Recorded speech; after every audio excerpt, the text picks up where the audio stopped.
Hi అండి. Boat neck model blouse stitching చూద్దామండి ఈ వీడియోలో. ఇలా మనం మార్కింగ్ అనేది చేసుకున్నాం కదండి. ఈ మార్కింగ్ని ఇలా రెండు వైపులా కూడా సమానంగా మనకి మార్కింగ్ పడడం కోసం ఇలా జాగ్రత్తగా సేమ్ ఎలా ఉందో అలా ఈ విధంగా మనం మార్కింగ్ అనేది ఇలా రెండు వైపులా వచ్చేలా ఈ విధంగా ఇలా మార్కింగ్ అనేది వేసేసుకోవచ్చండి. ఇలా చూడండి నీట్గా ఇలా ఈ విధంగా చక్కగా సమానంగా కరెక్ట్గా మనం ఎలా అయితే మార్క్ చేసుకున్నామో అదే విధంగా మార్కింగ్ అనేది వచ్చేస్తుందండి. ఇలా రెండు వైపులా కూడా మనం లైనింగ్ క్లాత్ కట్ చేసుకున్నాం కదండి. ఇప్పుడు మనం మెయిన్ ఫ్యాబ్రిక్ మీద ఇదే డిజైన్ బ్లౌజ్ ఎలా కుట్టాలి అనేది మనం ఈ వీడియోలో చూద్దామండి. ఇది మెయిన్ ఫ్యాబ్రిక్ అండి. అయితే రాంగ్ సైడ్ బయటికి పెట్టి రైట్ సైడ్ లోపలికి పెట్టి దాని మీద ఈ లైనింగ్ క్లాత్ని ఇలా ఈ విధంగా వేసుకుని ఇదే సేమ్ మనం ఎలా అయితే మార్కింగ్ చేసుకున్నామో అదే విధంగా కుట్టు అనేది వేసుకోవాలండి. అది ఎలా అనేది ఇప్పుడు నేను చెప్తాను చూడండి ఒకసారి ఇక్కడ. అయితే మనం సేమ్ ఇదే మోడల్ ఇలాగే కుట్టు వేసేసుకుంటే సేమ్ ఇదే లీఫ్ మోడల్లో వచ్చేస్తుంది. అయితే ఇక్కడ తాళ్ళు పెట్టమని డోరీస్ పెట్టమని చెప్పారండి కస్టమర్. అందుకని నేను మధ్యలో చూడండి ఇలా ఈ విధంగా ఒక అరెంజ్ గ్యాప్తో ఈ విధంగా మార్కింగ్ చేసి కుట్టు అనేది వేస్తున్నానండి. ఇలా మనం ఎలా అయితే మార్కింగ్ చేసుకున్నామో ఇలా ఈ విధంగా ఇక్కడ కట్ చేసి డోరీస్ పెట్టుకోవాలన్నమాట అండి. అందుకే నేను మార్కింగ్ ఈ విధంగా చేసి చూపించాను. మనకి డోరీస్ లేకుండా అయితే అలా కుట్టేసుకోవచ్చు. ఇప్పుడు మనం డోరీస్తో కుట్టుకుని ఇలా ఎలా అయితే మార్క్ చేసుకున్నామో అదే విధంగా చూడండి ఇక్కడ నేను ఎలా కట్ చేస్తున్నానో ఇలా ఈ విధంగా ఓపెన్ పెట్టేసి డోరీస్ పెడుతున్నామండి మనం ఇక్కడ.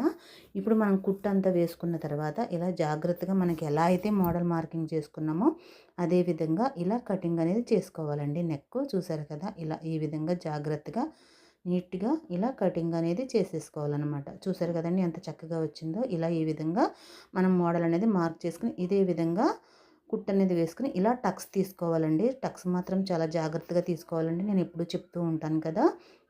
ఇలా మూల దగ్గర కూడా చాలా దగ్గరగా అయితే టక్స్ తీసుకోవాలండి. జాగ్రత్తగా ఇలా కట్ అయ్యే ఛాన్స్ ఎక్కువగా ఉంటుంది. ఈ విధంగా ఫోల్డింగ్ చేసేసుకుంటే మనకి క్లాత్ అనేది ఖర్చు లోపలికి వెళ్ళిపోయి ఈ విధంగా ఇలా పైకి మోడల్ అనేది వచ్చేస్తుందండి. ఇప్పుడు right side main cloth fabric మీద ఇలా ఈ విధంగా డిజైన్ అనేది వచ్చేస్తుంది. చూసారు కదండి ఇలా ఈ విధంగా. ఇప్పుడు పైన మనం ఒక కుట్టు వేసుకుంటే నీట్గా ఫినిషింగ్ బాగుంటుందండి మోడల్ అనేది. అందుకని ఇలా పైన కూడా నేను ఇదే విధంగా సేమ్ ఎలా అయితే మనం మోడల్ కట్ చేసుకున్నామో అదే విధంగా ఫోల్డింగ్ చేసేసుకొని చక్కగా నీట్గా కోణాలు అయ్యి రౌండ్లు అయ్యి కరెక్ట్గా వచ్చేలా ఈ విధంగా పైన కుట్టు అనేది ఇలా ఈ విధంగా వేసుకోవాలి. ఇప్పుడు చూసారు కదా నీట్గా వచ్చింది ఇలా. అలాగే చుట్టూ కూడా మనం ఇలా నీట్గా కుట్టు వేసేసుకుని వేస్ట్ అంతా కూడా కట్ చేసేసుకుందామండి. ఇలా నీట్గా ఇలా ఈ విధంగా వేస్ట్ అంతా కూడా చక్కగా కట్ చేసేసుకుంటే నీట్గా వస్తుందండి. తర్వాత హ్యాండ్స్ అండి.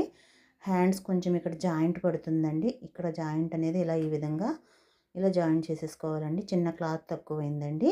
ఈ విధంగా ఇలా హ్యాండ్స్ కూడా పొడవు హ్యాండ్స్ అండి. మనం బుట్ట చేతులు అవి ఏమీ అవసరం లేదని చెప్పారండి బార్డర్ పెద్దగా ఉండడం వల్ల. అందుకనేసి ఈ బార్డర్ ఇలాగే ఉంచేసి పెద్ద బార్డర్తో ఇలా ఇలా ఈ విధంగా కుట్టు అనేది వేసేసుకుని క్లాత్ కదలకుండా లైనింగ్ మెయిన్ ఫ్యాబ్రిక్ కూడా ఈ విధంగా జాయిన్ చేసేసుకుని నీట్గా వేస్ట్ అంతా కూడా కటింగ్ చేసేసుకోవాలండి. ఇప్పుడు ఫ్రంట్ పార్ట్ అండి. ఫ్రంట్ పార్ట్ ప్రిన్స్ కట్ టైప్లో కటింగ్ చేసాం కదండి. ఇప్పుడు అంతా ప్రిన్స్ కట్టే కదండి మోడల్. ఈ విధంగా నేను నెక్ ఎక్కడ కూడా కట్ చేయలేదండి కటింగ్ వీడియోలో. అయితే ఇప్పుడు చూడండి మార్కింగ్ మాత్రమే చేసుకున్నాను. ఇలా లైనింగ్ క్లాత్ను మెయిన్ క్లాత్ మీద ఈ విధంగా పెట్టి ఇలా జాయింట్ అనేది చేసేసుకోవాలండి. ఇలా రెండు పార్ట్లు కూడా ఈ విధంగా జాయింట్ చేసేసుకుని వేస్ట్ అంతా కూడా కట్ చేసేసుకుని నీట్గా ఈ విధంగా రెడీ చేసుకోవాలండి. ఓపెన్స్ ఫ్రంట్ కావడం వల్ల రెండు పార్ట్లు కూడా విడివిడిగా వచ్చేసినాయండి. ఇప్పుడు చూడండి డాట్ మెయిన్ డాట్ ఇదే కదండి మనకి ఇంపార్టెంట్ మెయిన్ డాట్. ఈ విధంగా మనం ఎలా అయితే మార్క్ చేసుకున్నామో మనం వీల్ చక్రంతో మార్కింగ్ కూడా పెట్టేసుకున్నాం కదండి. అందుకని ఇబ్బంది లేకుండా కరెక్ట్గా మనం అదే విధంగా మార్కింగ్ పెట్టుకున్నట్లుగానే ఇలా అనేది డాట్ అనేది వేసేస్తున్నానండి. ఫస్ట్ అయితే మెయిన్ డాట్ ఇలా సగం వరకు కూడా ఈ విధంగా వేసి తర్వాత రివర్స్ తిప్పి చంక దగ్గర డాట్ నుంచి ఇలా చూసారు కదా ఈ విధంగా చంక దగ్గర డాట్ తెచ్చి ఈ డాట్లో కలిపేసుకోవచ్చండి. ఇలా ఈ విధంగా మనం ఎంతైతే మార్క్ చేసుకున్నామో ఒక హాఫ్ ఇంచు ఫోల్డింగ్ మీద పావు ఇంచు వస్తుందండి డాట్ వచ్చి. ఇలా ఈ విధంగా మనం కింద వేసుకున్న మెయిన్ డాట్ దగ్గర బిగినర్స్ అయితే ఇలా కింద ఫస్ట్ డాట్ వేసేసుకుంటే మీకు చాలా ఈజీగా ఈ డాట్ అనేది వచ్చేస్తుంది అనమాట. నేను ఎందుకు కటింగ్ చేయట్లేదంటే ఈ క్లాత్ బాడీకి గుచ్చుకునే ఛాన్స్ ఉంటుందండి. అందుకని ఈ విధంగా కూడా వేయచ్చు. చెస్ట్ తక్కువగా ఉన్న వాళ్ళకి ఈ విధంగా వేస్తే కరెక్ట్గా ఉంటుందండి ఫిట్టింగు. అందుకని నేను చిన్న సైజ్ బ్లౌజులన్నీ కూడా ఇదే విధంగా స్టిచ్చింగ్ అనేది చేస్తానన్నమాట. ఇలా ఈ విధంగా ఈ మెయిన్ డాట్ ఇక్కడ వరకు ఇలా వేసి తర్వాత చంక దగ్గర నుంచి ఇలా ఈ డాట్ని కలిపేసుకోవాలండి. ఇప్పుడు నెక్ ఇలా ఈ విధంగా మనకు మార్క్ ప్రకారంగా ఎలా అయితే డ్రా చేసుకున్నామో అదే విధంగా చూడండి, నేను డ్రా చేసి చూపిస్తున్నాను మీకు. ఇలా ఈ విధంగా డ్రా చేసుకుని మనం లైనింగ్ క్లాత్ని కూడా ఈ విధంగా మనం వేరే లైనింగ్ క్లాత్ని ఈ విధంగా వేసుకుని చూడండి, వీల్ చక్రంతో మనకి ఇలా మార్కింగ్ పడే విధంగా ఈ మార్కింగ్ ప్రకారంగానే నేను ఇలా డ్రా చేసి చూపిస్తున్నానండి మీకు. ఈ విధంగా ఇప్పుడు మనకు కరెక్ట్గా ఈ లైనింగ్ క్లాత్ మీద ఈ విధంగా మార్కింగ్ పడింది. మీకు వీడియోలో కనిపించట్లేదండి, నాకు క్లియర్గా కనిపిస్తుంది. ఇలా ఈ విధంగా అయితే మనకి మార్కింగ్ వచ్చింది కదండి. ఇప్పుడు ఈ లైనింగ్ క్లాత్ని ఈ విధంగా ఇప్పుడు మనకి 2 భాగాలుగా రావాలి కదా, 1.5-2 ఇంచుల వరకు కూడా క్లాత్ను వదిలిపెట్టి ఈ విధంగా మనకు కావలసినంత వరకు క్లాత్ని తీసుకోవాలండి. 2 పార్ట్లు విడివిడిగా ఓపెన్స్ కదండి మనకి, అందుకని అదే విధంగా ఇలాగే మార్కింగ్ ఇలా 2 వైపులా వచ్చేలాగా దీన్ని కూడా మనం 2 వైపులకి కూడా మార్కింగ్ అనేది చేసుకోవాలండి. అది ఎలా చూడండి, ఇలా ఈ విధంగా కొంచెం ఈ మార్కింగ్ కనపడేలా ఈ విధంగా మార్క్ చేసుకుని మనం ఇలా రఫ్ చేసుకుంటే ఈ విధంగా మనకి మార్కింగ్ అనేది ఇటు సైడ్ కూడా ఇలా కరెక్ట్గా పడుతుందండి. ఇప్పుడు దీన్ని ఓపెన్ చేసి 2 సైడ్లకి వచ్చేలా ఈ విధంగా కట్ చేసుకోవాలండి. ఇప్పుడు మనం రెడీ చేసుకున్న ఫ్రంట్ పార్ట్ల మీద ఇలా ఈ విధంగా పెట్టి మనం మార్కింగ్ ఎలా అయితే చేసుకున్నామో అదే విధంగా ఆ మార్కింగ్ ప్రకారంగా కుట్ అనేది వేసేసుకోవాలండి. ఇలా ఈ విధంగా చూసారు కదా, ఇలా ఈ విధంగా కుట్ అనేది వేసుకుని మొత్తం రెండు పార్ట్లకి కూడా ఇదే విధంగా మనం రెడీ చేసి పెట్టుకున్నాం కదండి లైనింగ్ క్లాత్ని, అదే విధంగా కుట్టేసుకోవాలండి. కుట్టేసుకుని నీట్గా ఒక 1/4 ఇంచు వరకు కూడా మనం వేసుకున్న లైనింగ్ క్లాత్ని ఈ విధంగా కుట్టు వేసుకోవాలండి. మనకి ఖర్చు కనిపించకుండా లోపలికి వెళ్ళిపోవడం కోసం ఒక 1/4 ఇంచు గ్యాప్తో ఇలా ఈ విధంగా కుట్టు అనేది వేసుకోవాలి. చూస్తున్నారు కదండి, మీకు అర్థమవుతుంది కదా.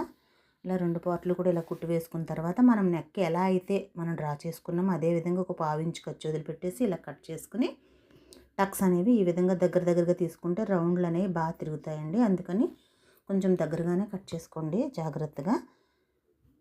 ఇలా ఈ విధంగా ఫోల్డ్ చేసేసుకుంటే మనకి చక్కగా ఈ విధంగా వస్తుంది. ఇప్పుడు షోల్డర్ జాయింట్ చేస్తున్నాం చూడండి.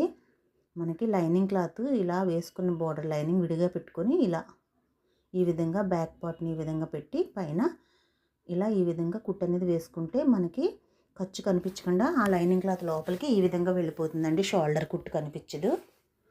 ఈ విధంగా 2 కూడా షోల్డర్స్ అనేవి జాయిన్ చేసేసుకున్నామండి మనం. చూస్తున్నారు కదా, ఇలా ఈ విధంగా లోపలికి అనేది వెళ్ళిపోతుందండి ఖర్చు.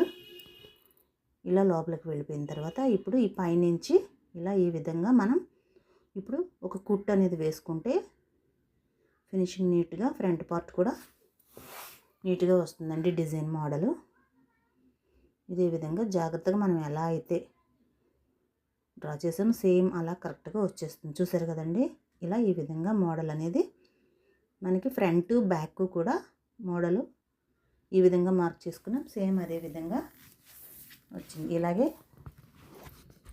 చూసారు కదా ఎంత నీట్గా వచ్చినాయో. మనం 2 షోల్డర్స్ కూడా కలిపేసుకున్నామండి. ఈ విధంగా కుట్ అయితే వేసేసుకున్నాము. హ్యాండ్స్ జాయింట్ కూడా చేసేసుకున్నాం కదండి. ఇదిగో ఇప్పుడు కింద ఫ్రంట్ పార్ట్ కింద బార్డర్ జాయింట్ చేస్తున్నామండి. చూడండి, ఈ విధంగా క్లాత్ ఫోల్డింగ్ లైనింగ్ క్లాత్ని ఈ విధంగా జాయింట్ చేసుకుని ఇలా ఫోల్డ్ చేసుకుని ఈ విధంగా కుట్ అనేది వేసుకోవాలండి. ఇప్పుడు దీనికి మనం ఈ డిజైన్ ఎలా అయితే కట్ చేసామో అదే విధంగా చిన్న క్లాత్తో మొగ్గలు లాంటివి పెట్టుకుంటున్నాం మోడల్ కోసం అండి. ఇలా ఈ విధంగా మొగ్గ తయారు చేసుకుని క్లాత్తో మీకు ఇవి ఎలా తయారు చేయాలో తెలియకపోతే కామెంట్ బాక్స్లో అడగండి, నేను వేరే వీడియోలో చూపిస్తాను. లేస్ పెట్టుకుని మనం ఈ బ్లౌజ్కి సెట్ అయ్యే కలర్కి మ్యాచింగ్ అయ్యే లేసు సిల్వర్ లేస్ అయితే బాగుంటుందని చెప్పి నేను సిల్వర్ లేస్ మీద ఇలా సిల్వర్ వచ్చిందండి బార్డర్ అని చెప్పి ఈ విధంగా చూడండి. మనం కింద లీఫ్ దగ్గర నుంచి మాత్రమే నేను ఈ మోడల్ మొగ్గలు అనేవి పెడుతున్నాను. చూడండి, కింద కట్ చేసుకున్న లీవ్స్ దగ్గర మాత్రమే పెడుతున్నానండి. ఫ్రంట్ నెక్ దగ్గర బోట్ నెక్ దగ్గర ఎక్కడా కూడా మనం పెట్టట్లేదండి. కింద లీఫ్ మోడల్ పెట్టిన చుట్టూ అయితేనే పెడుతున్నాను. అలా చుట్టూ పెట్టి ఇలా పైన లేస్ వేసుకుంటూ కూడా ఈ విధంగా కుట్ అనేది వేసేసుకుంటే ఇది ఈ విధంగా వచ్చిందండి మోడల్ అనేది. చూసారు కదా, మనకు బ్లౌజ్ అయితే ఇలా రెడీ అయిందండి. ఇది బ్యాక్ పార్ట్ అండి. చూసారు కదండి. నీట్గా చక్కగా మనం ఎలా అయితే మోడల్ మార్క్ చేసుకున్నామో అదే విధంగా మనకి స్టిచ్చింగ్ అనేది వచ్చేసింది. ఇలాగే నీట్గా మీరు కూడా స్టిచ్చింగ్ చేసుకోవచ్చండి. ఇంట్లోనే ఇలా మోడల్ బ్లౌజులన్నీ కూడా మీరు ఇలాగే స్టిచ్చింగ్ చేసుకోవచ్చండి. అలాగే మన కటింగు స్టిచ్చింగ్ కూడా మన వీడియోలో ఉంది చూడండి.